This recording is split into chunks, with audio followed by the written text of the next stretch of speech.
consider it important because you identify with it. And this is where, in order to let go of the identifications, this is where, when we talked about yesterday about the different paths of yoga, and the Gyan Yoga path, which is the path of wisdom or knowledge, it's so important because I have to first know I'm not the false self before I can have an experience of not being the false self. I have to go in somewhere, and there has to first be an awareness, even if it's just intellectual. But there has to first be the awareness, I'm not the body. I'm not the false identities. I'm not my ego. I'm not my fears. I'm not all of my sanskaras or my neuronal networks, or however we think about it. So I have to at least first know that intellectually. And only then am I going to even be able to step into an experience of that. Only then can I meditate on the idea of I'm not the identities. And the minute that we accept, even if I haven't experienced, but we accept theoretically at least, that I'm not those identities, our whole way of thinking about them shifts. So I get in the car to leave the office and my brain is doing this. Again, he stole my project. Again, I was supposed to be the one, who was going to get the credit for it. Again, he put his name on it and went to the boss and, got all the credit. Or again, I worked so hard on something and nobody appreciated it. Or again, our competitor came out with the same thing that we were inventing and somebody must have tipped them off because, otherwise it was inconceivable and it's so unfair and all this stuff. So the brain is doing that. That's its habit. That's what it's always done. But now that you know that that's not who you are, then there's another aspect of you that comes in and says, wait. I don't want to go there.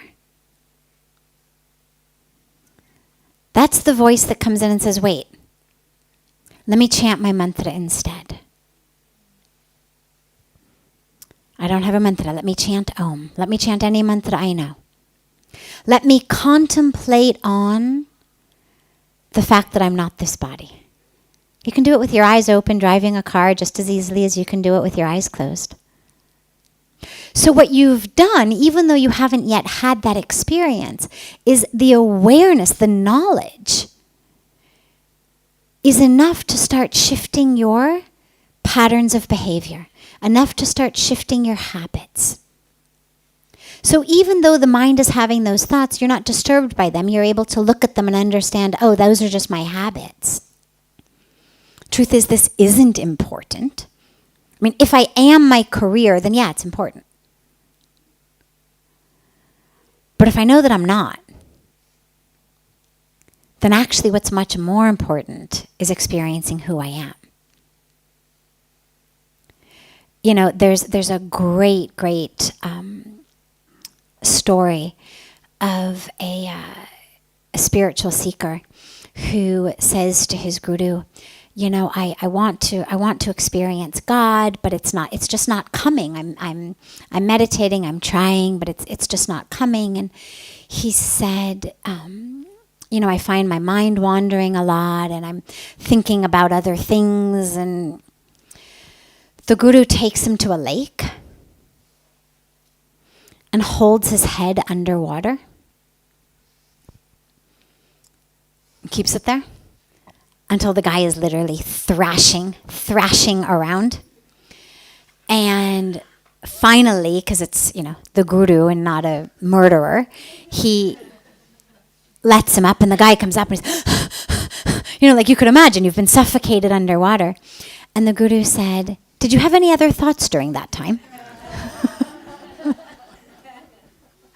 Were you thinking about anything other than, I've got to get air, I've got to get air, I've got to get air? And the guy was like, of course not, I was dying. And the guru said, exactly. But what we don't realize the rest of the time is we're dying. We're dying spiritually. But But only when you want God, the way that you want breath when you're being suffocated. Then you don't need a mantra to get the other thoughts out of your mind. There are no other thoughts. And this is where the practice of introspection comes in. When I realize, where am I losing myself? Then suddenly, much more important than who said what in the office, much more important than who's stealing whose ideas or whose projects or whatnot, becomes experiencing God, like getting breath. So just keep reminding yourself of that. Contemplate on it, such that when you sit to meditate, that becomes like someone gasping for